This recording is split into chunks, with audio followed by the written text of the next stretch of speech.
ನನ್ನ ಶಾಲೆಯ ಹೆಸರು GLPS ಗೊಲ್ಲರಹಟ್ಟಿ. ಸುತ್ತಮುತ್ತಲಿರುವ ಪರಿಸರದ ಅಂಶಗಳನ್ನು ಗಮನಿಸೋಣ. ಗಿಡಗಳು, ಮರಗಳು, ಪ್ರಾಣಿಗಳು, ಪಕ್ಷಿಗಳು, ಕೀಟಗಳು, ಬೆಟ್ಟಗುಡ್ಡಗಳು, ಪರ್ವತಗಳು, ಮೈದಾನಗಳು, ನದಿ, ಹೊಳೆ, ಕೆರೆ, ಕಟ್ಟೆ ಇತ್ಯಾದಿ. ನಮ್ಮ ದೇಹದ ಹೊರಗಿನ ಭಾಗಗಳನ್ನು ಗಮನಿಸೋಣ. ತಲೆ, ಕಣ್ಣುಗಳು, ಕಿವಿಗಳು, ಮೂಗು, ಬಾಯಿ, ಕುತ್ತಿಗೆ, ಕೈಗಳು, ಹೊಟ್ಟೆ, ಕಾಲುಗಳು. ಒಳಗಿನ ಭಾಗಗಳನ್ನು ಗಮನಿಸೋಣ.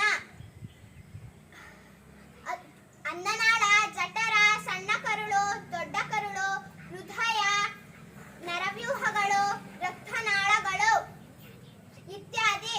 ಜ್ಞಾನೇಂದ್ರಿಯಗಳು 5: ಕಣ್ಣುಗಳು, ಮೂಗು, ಕಿವಿಗಳು, ನಾಲಿಗೆ, ಚರ್ಮ. ಘನವಸ್ತುಗಳು. ಕಾರ್ಯ. ಕಣ್ಣುಗಳ ಕಾರ್ಯ ನೋಡುವುದು, ಕಿವಿಗಳ ಕಾರ್ಯ ಕೇಳಿಸಿಕೊಳ್ಳುವುದು, ಮೂಗಿನ ಕಾರ್ಯ ವಾಸನೆಯನ್ನು ಕಂಡುಹಿಡಿಯುವುದು, ನಾಲಿಗೆಯ ಕಾರ್ಯ ರುಚಿಯನ್ನು ಕಂಡುಹಿಡಿಯುವುದು, ಚರ್ಮದ ಕಾರ್ಯ ಸ್ಪರ್ಶಿಸುವುದು. ಸಜೀವ ವಸ್ತುಗಳು. ಸಜೀವ ವಸ್ತುಗಳು ಎಂದರೆ ಜೀವ ಇರುವ ವಸ್ತುಗಳು.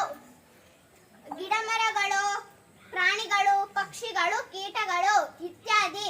ನಿರ್ಜೀವ ವಸ್ತುಗಳು ಎಂದರೆ ಜೀವ ಇಲ್ಲದೆ ಇರುವ ವಸ್ತುಗಳು. ಕಲ್ಲು, ಇಟ್ಟಿಗೆ, ಪೆನ್ನು, ಟೇಬಲ್, ವಾಹನಗಳು ಇತ್ಯಾದಿ. ಅನಿಲ ವಸ್ತುಗಳು ಎಂದರೆ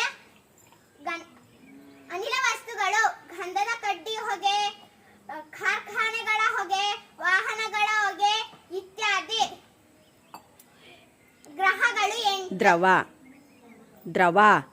ದ್ರವ ವಸ್ತುಗಳು ಹಾಲು, ನೀರು, ಸೀಮೆ ಎಣ್ಣೆ, ಅಡುಗೆ ಎಣ್ಣೆ, ಪೆಟ್ರೋಲ್, ಡೀಸೆಲ್ ಇತ್ಯಾದಿ. ಗ್ರಹಗಳು. ಘನ.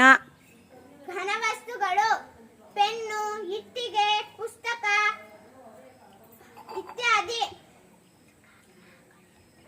ಗ್ರಹಗಳು 8: ಮಂಗಳ, ಬುಧ, ಗುರು, ಶುಕ್ರ, ಶನಿ, ಭೂಮಿ, ನೆಪ್ಚೂನ್, ಯುರೇನಸ್. ದಿಕ್ಕುಗಳು 8: ಪೂರ್ವ, ಪಶ್ಚಿಮ, ಉತ್ತರ, ದಕ್ಷಿಣ, ವಾಯುವ್ಯ, ನೈಋತ್ಯ, ಈಶಾನ್ಯ, ಆಗ್ನೇಯ. ಸಸ್ಯದ ಚಿತ್ರ ಬರೆದು ಭಾಗಗಳನ್ನು ಗುರುತಿಸುವುದು. ಬೇರು, ಕಾಂಡ, ಎಲೆ, ಹೂವು, ಹಣ್ಣು, ಕಾಯಿ ಇತ್ಯಾದಿ. ಸಾರಿಗೆ.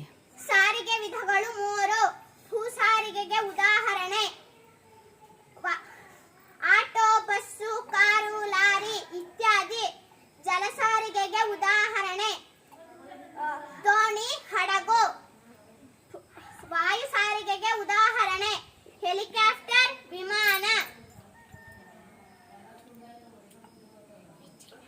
ಜೀವಸತ್ವಗಳು. ಜೀವಸತ್ವ ಇರುಳುಗಣ್ಣು ಅಥವಾ ರಾತ್ರಿ ಕುರುಡು. ಕೊರತೆಯಿಂದ. ಇದರ ಕೊರತೆಯಿಂದ.